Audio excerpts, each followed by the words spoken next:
Hi, welcome back to start of another semester. My name is Scott Faust, and I am coming to you from the Twin Cities. I am a nurse practitioner with a hospital medicine practice. I also function as an extensivist, meaning I go into individuals' homes and bring the internal medicine or the geriatric clinic to those who cannot come to clinic. And one area of research that has been um, paramount to my professional career and development is that of conflict management and, in particular, end of life care.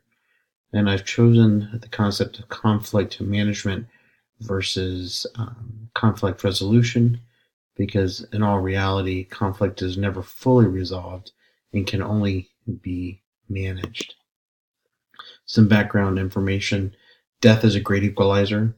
In 2011, the CDC reported that 2.5 million individuals died. In advances in technology and renewed focus on both health and wellness, the average life expectancy is continuing to expand. And with this expansion, so does conflict, both interpersonal and internal. And as a nurse practitioner, one of my responsibilities is helping individuals and their families navigate the end of life experience, including identifying and managing their conflict. Antecedents and consequences to um, conflict at the end of life. Adequate conflict management provides a superior and dignified end of life experience by acknowledging the reality of death, promoting grief work, and providing the opportunity for closure. Unresolved conflict increases stress, anxiety, and other burdens during this time. My problem statement: keep in mind that this is a working problem statement, but at this time is: what is the lived experience of an adult individual with a terminal diagnosis requiring conflict management at the end of life?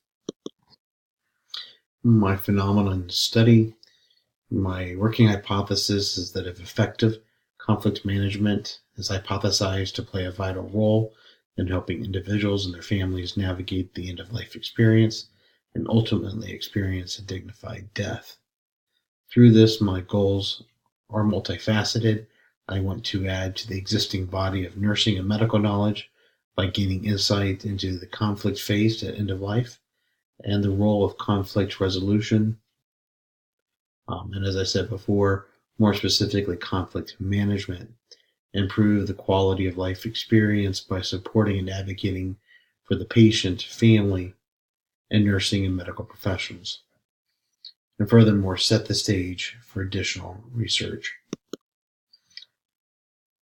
Plan of action is based upon my clinical background and my research interests. Historically, I've been more of a qualitative researcher than quantitative. And in this particular setting, qualitative research lends itself well to the environment in which I focus, and that being end of life care. Tentatively planning on focusing on the lived experience and the phenomenology or the perspective of been exposed to the role of narrative research recently, and this is very intriguing. Early recommendations from faculty include further tying this to organizational leadership and examining through a combined lens of organizational leadership and the effects on medical professionals and how we can help those experiencing the end of life.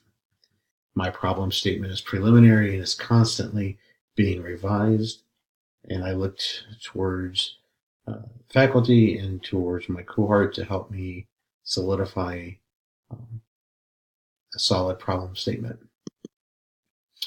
I only have one reference for you, and this is from the Centers for Disease Control and Prevention from 2013. And if you're looking for some light reading, feel free to take a look. Look forward to being with you guys this semester, and if you need anything or if I can help, please let me know. Looking forward to a great semester.